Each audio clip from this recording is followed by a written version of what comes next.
नमस्कार दोस्तों।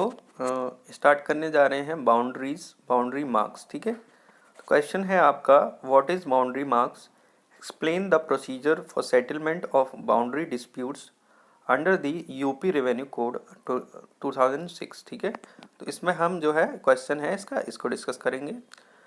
तो आंसर है आपका बाउंड्री मार्क्स, मतलब उसमें देखो आपका पूछा क्या है वो देख लीजिए आप।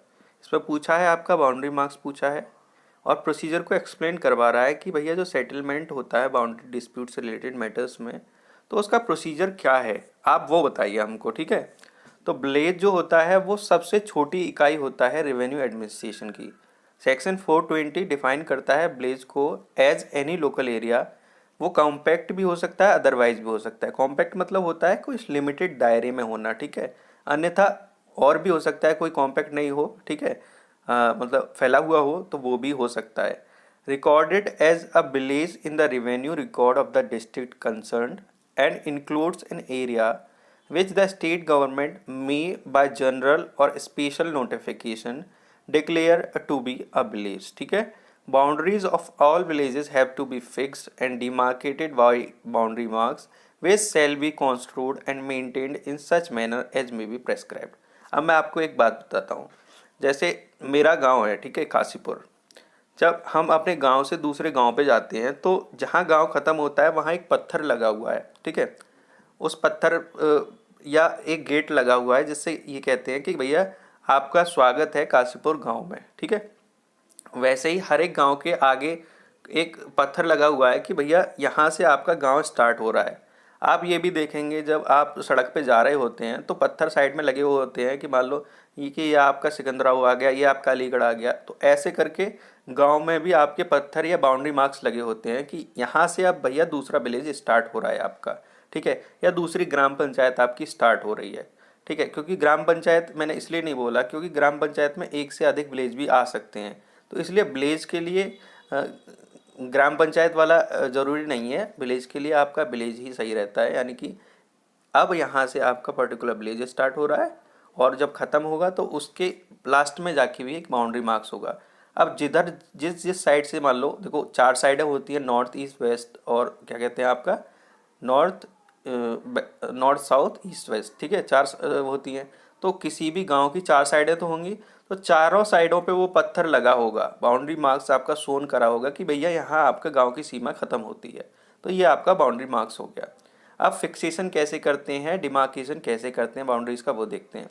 सेक्शन 20 आपका फिक्सेशन बताता है कि boundaries of all village in state and of all survey numbers in village shall be fixed and demarcated by boundary marks. ठीक है, तो हर एक विलेज जो होगा, ठीक है, वो स्टेट के द्वारा और एंड जो भी सर्वे नंबर है विलेज के, वो बाउंड्री मार्क्स के द्वारा फिक्स और डिमार्केटेड किए जाएंगे। ठीक है, सेक्शन 21 ऑब्लिगेशन इम्पोज करता है regarding maintenance and repair of boundaries marks. ठीक है, every tenure holder and gram panchayat shall be responsible to maintain and repair at his cost the boundary marks lawfully erected in his holding और on the boundary. ठीक है, तो ये है आपका कि सेक्शन 21 जो है इम्पोज करता है ऑब्लिगेशन कि भैया कैसे हम जो है मेंटेन करेंगे, कैसे हम रिपेयर करेंगे बाउंड्री मार्क्स को। तो जो हर एक टेन्योर होल्डर होता है या जो भी ग्राम पंचायत होती है वो मेंटेन करेगी, रिपेयर करेगी अपने कॉस्ट पे बाउंड्री मार्क्स को। ठीक है, और जो कि उनकी बाउंड्री के बीच में ही लॉफुली इरेक्टेड लगाया गया है। ठीक है, तो उसको मेंटेन करना किसका काम है, आपका इसमें दे रखा है ग्राम पंचायत और टेन्योर होल्डर। ठीक है, एवरी टेन्योर होल्डर मतलब bhumidhar with transferable right, bhumidhar with non transfer right, asami और आपका गवर्नमेंट लेसिस सारे इसमें इंक्लूडेड हैं। ठीक है, तो वो आपका फिक्स करेंगे भैया। अब आपका आता है dispute regarding boundaries and it's settlement. अब जैसे मान लीजिए मेरा गांव है और दूसरा गांव है, ठीक है। अब बाउंड्री मार्क्स में आपका डिस्प्यूट हो रहा है, वो कह रहा है कि हमारी सीमा यहाँ तक है, आप कह रहे हो कि आपकी सीमा यहाँ तक है। जैसे भैया खेतों में लड़ाई होती है वैसे ही सेम मान लो बाउंड्री मार्क्स के लिए लड़ाई हो रही है। तो उसका सेटलमेंट कैसे होगा, उसको कैसे हम जो है उस पर पहुँचाएंगे। तो सेक्शन 24 एम्पावर करता है सब डिविजनल ऑफिसर को कि वो सेटल करे बाउंड्री डिस्प्यूट्स। ठीक है, तो सब डिविजनल ऑफिसर होता है वो अपने मोशन पे या कोई एप्लीकेशन जो किसी भी इंटरेस्टेड पर्सन के द्वारा बनाया गया है, ठीक है, वो समरी इंक्वायरी होल्ड करेगा। समरी इंक्वायरी होता है मतलब थोड़े टाइम के लिए इंक्वायरी करना। वो देखेगा कि भैया हाँ ये ऐसे ऐसे मामले हैं, ठीक है, मतलब थोड़े समरी मतलब होता है कुछ समय के लिए। जैसे मान लो मैं हूँ, ठीक है, एक मैंने आज ले ली, फिर थोड़े दिन बाद इंक्वायरी करी, 4 दिन बाद इंक्वायरी करी, तो ऐसे समरी इंक्वायरी होती हैं, ठीक है। or any dispute regarding boundaries on the basis of existing survey maps or revised map in accordance with the provision of Uttar Pradesh Consolidation of Holdings Act 1953. However, where it is not possible, the boundaries shall be fixed on the basis of actual possession. ठीक है, तो boundaries अगर ये possible नहीं है तो हम जो है बाउंड्रीज आपका एक्चुअल पोजीशन के हिसाब से हम जो है दे सकते हैं। तो आपका क्या कहना चाह रहा है कि जो सब डिविजनल ऑफिसर होगा वो बाउंड्री मैटर्स को, जो बाउंड्री डिस्प्यूट्स हैं उनको सेटल करेगा। सब डिविजनल ऑफिसर मतलब होता है आपका तहसीलदार, ठीक है, सब डिविजनल, क्योंकि सब डिवीजन आपका तहसील होती है और उसका ऑफिसर होगा तो वो तहसीलदार होगा, ठीक है। तो जो सब डिविजनल ऑफिसर है वो अपने मोशन पे या कोई भी पर्सन जो कि इंटरेस्टेड है उसके एप्लीकेशन पे आपका डिसाइड कर सकता है। भाई समरी इंक्वायरी देखेगा, चेक करेगा कि क्या है भैया डिस्प्यूट है, ठीक है। और जो उस जब इंक्वायरी देख के जब उसको लगेगा और मैप्स को सर्वे करने के बाद या रिवाइज्ड मैप को देखने के बाद उसको लगेगा कि भैया ये जो है Uttar Pradesh consolidation of holding act के हिसाब से डिसाइड होना चाहिए कि ये पर्टिकुलर बाउंड्री यहाँ तक है और ये इसको बिलोंग करती है, तो वो डिसाइड कर देगा। अगर उससे भी नहीं हो पा रहा है, अगर उसको नहीं लग रहा है कि यहाँ से संभव है नहीं, तो भैया वो क्या करेगा, वो एक्चुअल पोजीशन के हिसाब से बाउंड्रीज को डिसाइड कर देगा तहसीलदार, ठीक है, या आपका सब डिविजनल ऑफिसर। हाउएवर फिर भी अगर इंक्वायरी के time sub divisional officer enable हो जाता है खुद को संतुष्ट करने के लिए कि भैया कौन सी पार्टी का पोजीशन है। देखो सबसे पहले क्या था, सबसे पहले था कि सर्वे मैप्स को चेक करना और Uttar Pradesh consolidation of holdings act के हिसाब से उनको ज़मीन दे देना या उनको जो है बाउंड्री मार्क्स डिसाइड कर देना। दूसरा है आपका पोजीशन के हिसाब से। अब दूसरे में भी पोजीशन के हिसाब से ये हो सकता है कि मान लो उसको सेटिस्फाई नहीं है कि किस पे पोजीशन है, तो उस केस में क्या करेगा, ठीक है। तो ये जो है कि अगर ये दिखा दिया जाता है कि पोजीशन जो है रॉन्गफुल डिस्पजेस करके ऑप्ट इन की गई है, तो सब डिविजनल ऑफिसर क्या करेगा, ठीक है, उस लॉफुल ऑक्यूपेंट को पहले केस में क्या करेगा, ascertain by summary inquiry who in the person best entitled to property and shall put such person in the position. तो क्या करेगा, पहले उस चीज़ की जानकारी लेगा, इंक्वायरी करेगा और जिस बंदे की एक्चुअल पोजीशन होनी चाहिए थी यानी कि जो लॉफुली उसके लिए इंटाइटल्ड है, तो sub divisional officer will give the property या द बाउंड्री डिस्प्यूट्स या जो भी आपका सेटलमेंट है वो उसको दे देगा कि भैया आपको बिलोंग करता है ये चीज़, ठीक है। उसके बाद in the second case put the person to dispossessed in possession and for that purpose use or cause to be used such force as may be necessary and shall then fix the boundaries accordingly। दूसरे case में क्या करेगा कि मतलब देखो दो तरह से कर सकता है, पहले केस में तो वो उसको दे सकता है, दूसरे केस में ये करेगा कि जो पर्सन डिस्पजेस किया गया है, ठीक है, और क्या कहते हैं मान लो वो कोई चीज़ के लिए यूज़ कर रहा है, ठीक है, तो वो जो है उसी हिसाब से उसकी बाउंड्रीज को फिक्स कर लिया जाएगा, इसमें कोई नया है नहीं, ठीक है। उसके बाद the proceeding under this section shall be completed with in 3 months, ठीक है। जो प्रोसीडिंग है इस सेक्शन के तहत वो 3 मंथ के अंदर कंप्लीट होनी चाहिए, ठीक है, एप्लीकेशन के 3 महीने के अंदर, सही है। अगर कोई पर्सन एग्रीव्ड है by the order of sub divisional officer, मान लो कोई पर्सन एग्रीव्ड है जो कि सब डिविजनल ऑफिसर के ने मान लो कोई अपना ऑर्डर बनाया है उससे आपका एग्रीव्ड है, तो वो अपील प्रेफर कर सकता है विद इन 30 डेज, ठीक है, कमिश्नर के लिए, ठीक। तो उस डेट उस ऑर्डर की डेट से, सही है भैया। उसके बाद जो ऑर्डर ऑफ द कमिश्नर होगा वो फाइनल होगा, सही है। तो अब एक केस आप देख लेते हैं कि Anand Kumar Singh and another versus state of UP and another. इसमें क्या कोर्ट ने हेल्ड किया, इसमें कोर्ट ने हेल्ड किया कि ये जो सेक्शन है ये प्रेस्क्राइब करता है complete code for redressal of grievance of any tenure holder relating to demarcation by boundaries of his tenure. तो इसमें ये कहा गया है कि सेक्शन आपका जो पर्टिकुलर सेक्शन है, आपका सेक्शन कौन सा है यार, ये सेक्शन 24, सेक्शन 24 आपका जो है बाउंड्रीज से रिलेटेड जो भी डिस्प्यूट है उनको डिमार्केट करता है और उसको जो है भैया उस ग्रीवियंस को रिड्रेस करता है। तो ये आपका यहाँ ख़त्म होता है। ये आपका कंक्लूजन में आप डाल देना, Anand Kumar Singh and other versus state of UP and another 2017। तो ये आपका क्या हो गया, ये आपका ये क्वेश्चन हो गया कि व्हाट इज बाउंड्री मार्क और उसका प्रोसीजर ऑफ सेटलमेंट। ठीक, अब उसके बाद आपका आ जाते हैं दूसरे क्वेश्चंस पे।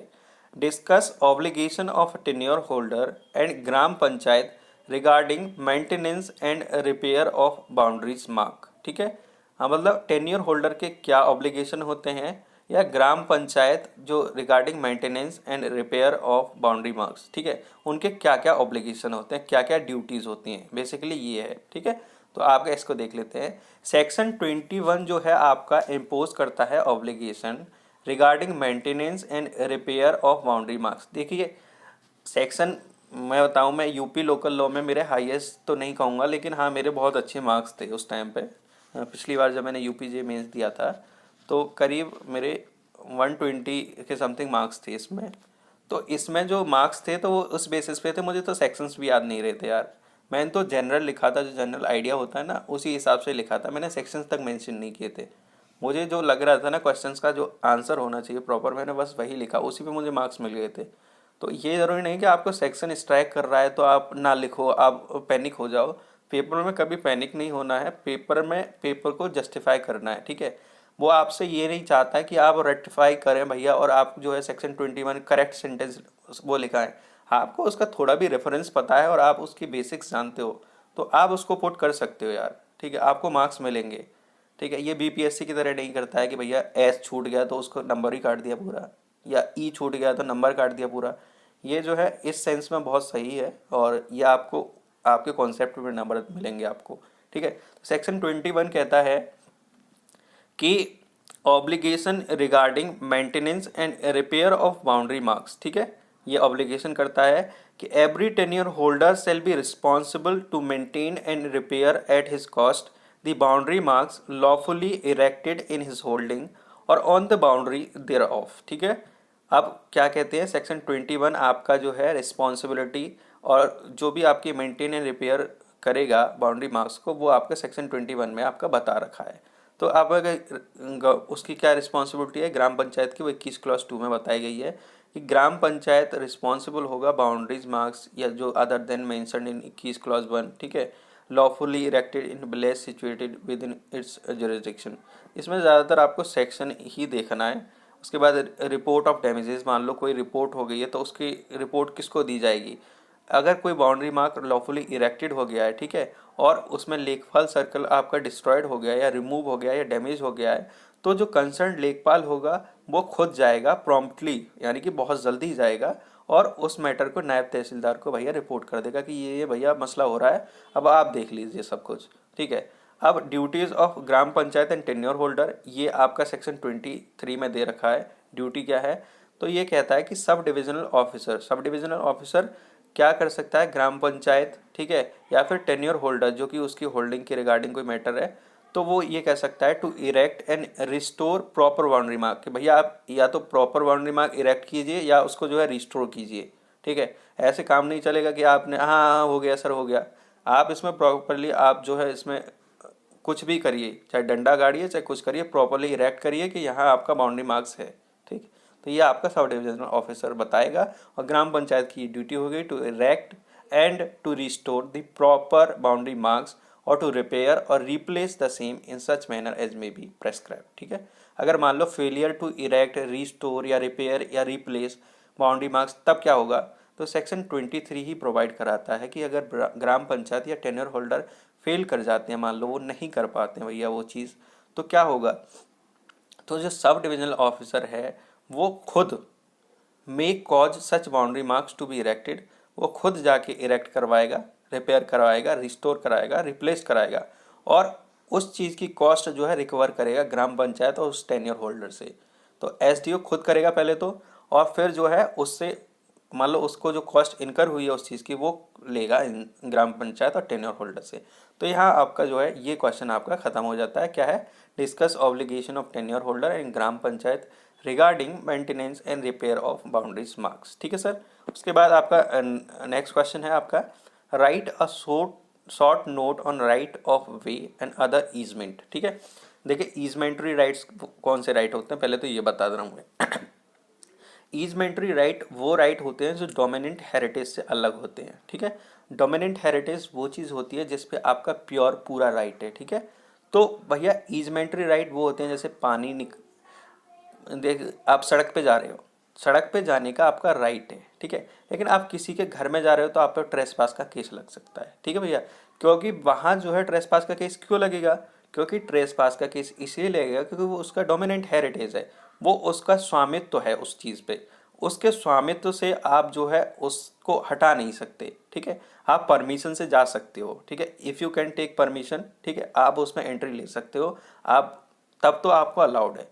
बट अगर आप विदाउट परमिशन गए या विदाउट लाइसेंस गए then you shall be punished, ठीक है। उसी हिसाब से आपका जो डोमिनेंट हेरिटेज से अलग जो राइट होते हैं जो पब्लिक एट लार्ज के लिए अवेलेबल होते हैं, जो कि राइट्स इन रेम होते हैं, तो उनको हम ईजमेंट्री राइट्स बोलते हैं। जैसे कि right of way, right of taking water, right of क्या कहते हैं आपका, ऐसे हो सकता है टेकिंग वाटर फ्रॉम वेल, ये सब ईजमेंट्री राइट्स में आ जाते हैं, ठीक है। अब उसमें भी वेल में देखा जाएगा कि किसी का स्वामित्व है या पब्लिक यूटिलिटी लैंड पे है, ये सब चीज़ आपकी देखी जाएगी। अब आपका आ जाते हैं हम लोग, तो सेक्शन 25 आपका प्रोवाइड करता है कि अगर कोई ऐसा डिस्प्यूट अराइज होता है, मान लीजिए कोई रूट है by which a tenure holder और an agriculture labourer shall have access to his land or to waste or pasture land of the blaze, ठीक है, other than by public road path और कॉमन लैंड, ठीक है। मान लो जैसे मैं हूँ, अब मेरा देखिए सड़क से तो हम जाते हैं, सही भैया, सड़क से हम जा रहे हैं, अब एक खेत है उसके बाद मेरा खेत है, और इधर उधर जो है भैया क्या कहते हैं वो नहीं है, कोई वो नहीं है, मतलब मुझे खेत पार करके ही जाना पड़ेगा। तो अब जब खेत पार करके जाने पड़ेगा है तो भैया उसका खुद का स्वामित्व तो रखता है उस पर, लेकिन हमें राइट ऑफ वे प्रोवाइड कराया गया है। देखो हम उसमें देखो बीच में मैड बनाई जाती है, क्यों बनाई जाती हैं मैड, तो एक तो डिमार्केशन के लिए बनाई जाती है, दूसरा इसलिए बनाई जाती है कि आपको थोड़ा सा रास्ता देना चाहिए कि हम जाके अपनी चीज़ें जो है कर सकें, ठीक है। तो अब मान लो ऐसा कोई डिस्प्यूट है जिसपे टेन्योर होल्डर या एग्रीकल्चर अपनी लैंड पे एक्सेस करेगा, तो मतलब उस जगह ना तो पब्लिक वो है आपका रोड है, ना कोई पाथ है, ना कोई कॉमन लैंड है, तो भैया वो कैसे उसको यूज़ करेगा, कैसे उस पर एक्सेस करेगा, वो बात से रिगार्डिंग डिस्प्यूट है। या फिर कोई भी ऐसा सोर्स, ठीक है, या कोई भी ऐसा course by which he may avail himself of irrigation facilities, ठीक है, कोई ऐसा सोर्स या कोई भी ऐसा कोर्स जिससे वो खुद को अवेल कर सके इरिगेशन फैसिलिटीज़ के लिए, ठीक है। तो तहसीलदार क्या करेगा, after such local inquiry, tehsildar ये करेगा कि वाला लोकल इंक्वायरी के बाद decide the matter with reference to the prevailing custom and with due regard to convenience of all the parties concern, ठीक है, जो भी आपके ड्यू रिगार्ड है और कन्वीनियंस को देखते हुए और उनको जो है आपका क्या कर देगा, मैटर को आपका डिसाइड कर देगा। अब आपका आता है रिमूवल ऑफ ऑब्स्टिकल, मतलब जो आपके ऑब्स्टिकल हैं उनका रिमूवल कैसे होगा। तो सेक्शन 26 आपका प्रोवाइड करता है कि अगर तहसीलदार फाइंड करता है कि any obstacle impedes the free use of public road path और common land of a village और ऑब्स्ट्रक्ट द रोड और वाटर कोर्स और source of water he may direct the removal of such obstacle, ठीक है। तो भैया उसको remove करा सकता है, मान लो कोई ऑब्स्टिकल, कोई विरोध आ रहा है, कोई अवरोध आ रहा है, ठीक है, तो उसमें क्या करेगा तहसीलदार, अगर कोई ऑब्स्टिकल को देखता है तो वो अगर कोई पब्लिक रोड फ्री यूज़ नहीं कर पा रहा है या कोई पाथ यूज़ नहीं कर पा रहा है या कोई कॉमन लैंड गांव की नहीं यूज़ कर पा रहा है, तो उस केस में तहसीलदार उस ऑब्स्ट्रक्ट को आपका, या कोई सोर्स ऑफ वाटर पे कोई ऑब्स्ट्रक्ट है तो उसको रिमूव कर सकता है या उसको डायरेक्ट कर सकता है कि आप इस ऑब्स्टिकल को हटाइए। तो यहाँ आपका भैया जो है ख़त्म होता है। तो ये आपका ये चैप्टर ख़त्म होता है। धन्यवाद।